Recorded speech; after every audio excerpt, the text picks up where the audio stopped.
Welcome students to my online classes. I have already started this lecture on YouTube so that you all could understand each and every topic and content of this chapter, which is known as the French Revolution of class 9th it is. तो कुछ चीज़ें हैं जो मैं आपको बता दूं start करने से पहले। फ्रेंच रेवोल्यूशन जो है वो एक इम्पॉर्टेंट रोल प्ले करता है किसी भी कंट्री के आप समझ लीजिए कि वर्ल्ड हिस्ट्री में फ्रेंच रेवोल्यूशन का एक बहुत ही बड़ा रोल है। और वो क्यों, for that we are here to understand. देखिए, फ्रेंच रेवोल्यूशन वो started in the morning of 14 July 1789। 1789 में 14 जुलाई को ये स्टार्ट हुआ। क्यों हुआ? पेरिस के सड़कों पे 7,000 people, main along with women gathered. एक क्राउड, एक मॉब, एक भीड़ जिसे हम कहते हैं, वो 14 जुलाई 1789 को पेरिस के सड़कों पर वो पब्लिक इकट्ठा होने लगी। क्यों इतने लोग अपने घरों में से बाहर निकलकर रोड पे आने लगे? उसका रीज़न था मोनार्की सिस्टम, उसका रीज़न था किंग ऑफ फ्रांस।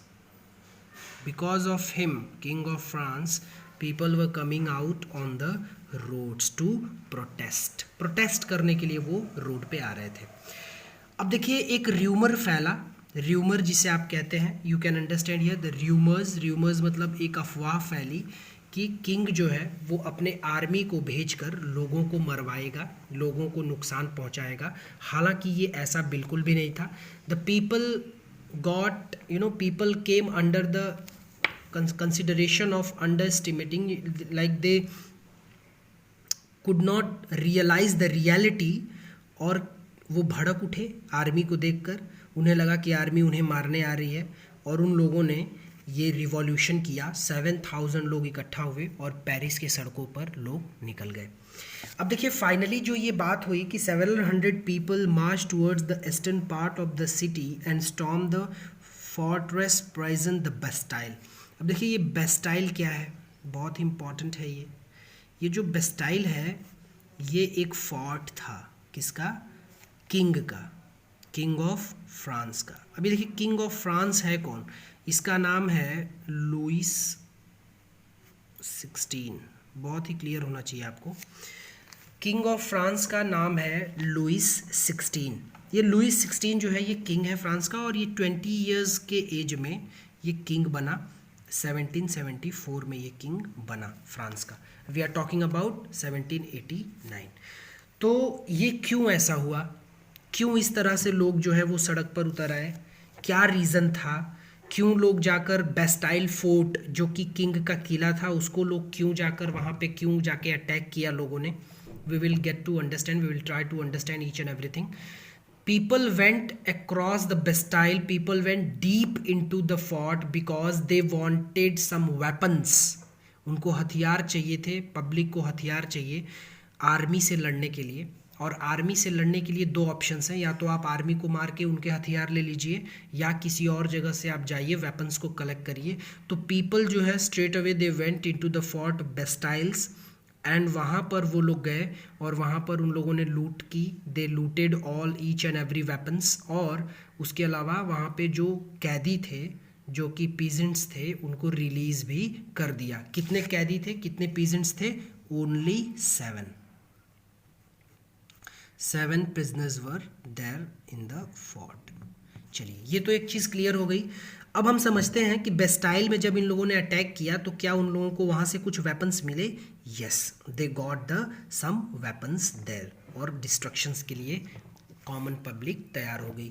अब देखिए, ये कॉमन पब्लिक की मैं बात कर रहा हूँ बार बार, कि जो लोग सड़कों पे उतरे और अटैक किया आर्मी के ऊपर और बेस्टाइल फोर्ट में अटैक किया, ये कॉमन पब्लिक थे कौन? ये पीजेंट्स थे चिल्ड्रन। ये कौन थे? पीजेंट्स। पीजेंट्स को हम और क्या कह सकते हैं? फार्मर्स थे, ये किसान थे। और साथ ही साथ ये भी समझ लेना ज़रूरी है कि ये जो अभी मैं आपको पढ़ाऊँगा, the society in France in the late 18th century, तो वो जो सोसाइटी है उस सोसाइटी का ये सबसे निचला हिस्सा हुआ करता था पीजेंट्री। तो ये पीजेंट्री जो है वो सबसे निचला हिस्सा हुआ करता था किसी भी सोसाइटी का फ्रांस के अंदर। तो हम लोग समझेंगे उस सोसाइटी को भी ultimately, because we have to understand each and everything of this revolution. तो क्या ये सिर्फ पेरिस के शहर तक ही ये लिमिटेड रह गया रिवॉल्यूशन? नहीं, ये कंट्री साइड में भी पहुंचा। कंट्री साइड मीन्स गांव, विलेज एरिया में भी पहुंचा, और विलेज एरिया से भी लोग इकट्ठा होने लगे और लुईस 16 जो कि किंग थे वहाँ के, उनके खिलाफ रिवॉल्ट करने लगे। अब छोटी सी एक स्टोरी सुनाता हूँ आपको, समझने की कोशिश करिएगा। एक देश है जिसका नाम है फ्रांस। फ्रांस में बहुत ही अच्छे से मोनार्की सिस्टम चल रही है, राजा जो है वो शासन कर रहा है। अचानक एक दिन जो है लोग सड़कों पे उतर जाते हैं और इकट्ठा होकर राजा के खिलाफ लोग चिल्लाने लगते हैं, राजा को हटाने का प्रयास करते हैं, जिसके लिए वो राजा के किले पे अटैक भी करते हैं और वहाँ से बहुत सारी वेपन्स को लूट लेते हैं। और राजा के द्वारा जो जितने भी प्रिजनर्स कैद किए गए थे उनको वो रिलीज़ भी कर देते हैं, यानी राजा के वो दुश्मन बन जाते हैं। और राजा जो है वो क्यों पसंद नहीं है इन लोगों को? क्योंकि राजा ने कुछ काम ऐसे किए हैं जिसकी वजह से ये लोग राजा से नफरत कर रहे हैं। वो काम क्या है, राजा ने क्या किया जिसकी वजह से पब्लिक इतनी नाराज़ है राजा से? What has done the king, whatever it has been done by the Louis XVI, by the king itself, we will understand in the next topic, which is also known as French society during the late 18th century. समझिए इसको। Now French society during the late 18th century, देखिए late 18th century का मतलब क्या है? 1701 से लेकर 1799 तक, इसको हम क्या कहते हैं? 18th सेंचुरी कहते हैं। इसको बहुत ही समझ लेना बहुत ही ज़रूरी है बिगनिंग में ही। लेट 18th सेंचुरी का मतलब है आफ्टर 1750, मतलब आधा सेंचुरी ख़त्म हो जाती है, उसके बाद का जो पोर्शन होता है हम उसे लेट 18th सेंचुरी कहेंगे। अब देखिए आप एक बिस्किट खाते हैं, that is called bourbon biscuit. तो बर्बन जो बिस्किट था ये फ्रांस के एक बर्बन फैमिली से जो प्रभावित था, और ये बर्बन फैमिली का ही ये किंग था जिसकी मैं जिक्र कर चुका हूँ, जिसका I have already earlier I have discussed his name, that is Louis 16। तो लुईस 16 किस फैमिली से बिलोंग करते थे? बर्बन फैमिली से।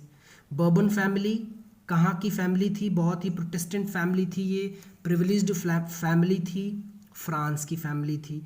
और 1774 में लुईस 16 राजा बने, और किस एज ग्रुप में? Only the age was 20 years, सिर्फ वो 20 साल के थे जब वो राजा बने। और उन्होंने एक मैरिज जो उन्होंने उनकी जो शादी हुई वो ऑस्ट्रिया में, एक कंट्री है यूरोप के अंदर, ऑस्ट्रियन प्रिंसेस मैरिया एंटोनिटी से उनकी शादी हुई। तो ये मैरिया एंटोनिटी जो है ये एक प्रिंसेस थी, कहाँ की? ऑस्ट्रिया की। तो मैं जो कहानी आपको सुना रहा था उसमें एक ये भी आप ऐड कर सकते हैं कि राजा ने जो शादी की वो एक राजकुमारी से की, और वो राजकुमारी बहुत खर्चीली थी। She was very extravagant. तो खर्चीली थी यानी बहुत महंगे महंगे कपड़े पहनती थी, महंगे साड़ियाँ पहनती थी, महंगे उसके ज्वेलरीज हुआ करते थे। इन सारी इच्छाओं को पूरा करना पड़ता था किसको? किंग को। तो किंग कहीं ना कहीं वो इन्हीं सब चीज़ों में फंसा हुआ रहता था। वो अपने पीपल्स को, अपने कॉमन पब्लिक को, पीजेंट्स को, अपनी प्रजा पे उतना ध्यान वो नहीं दे पाता था। इसका मतलब ये है कि कहीं ना कहीं महंगाई बढ़ी, लोगों की हंगर बढ़ी, जो है कहते हैं ना कि भूखमरी लोगों में बढ़ी और लोग परेशान होने लगे। अब देखिए यहाँ पे पहले और आगे की चीज़ें समझने से पहले you have to understand the society, because French society आपको समझना बहुत ही ज़रूरी है। और फ्रेंच सोसाइटी को हम अगले वीडियो में डिस्कस करेंगे, और मैं ये उम्मीद करता हूँ कि यहाँ तक आपको समझ में आया होगा। Each and everything we will discuss, और तब तक जो है आप इसको पढ़िए, फ्रेंच रेवोल्यूशन के इंट्रोडक्शन पार्ट को पढ़िए, समझिए। कोई भी प्रॉब्लम हो you can contact me on my number, you can comment in the comment section, each and everything will be cleared by me. Thank you.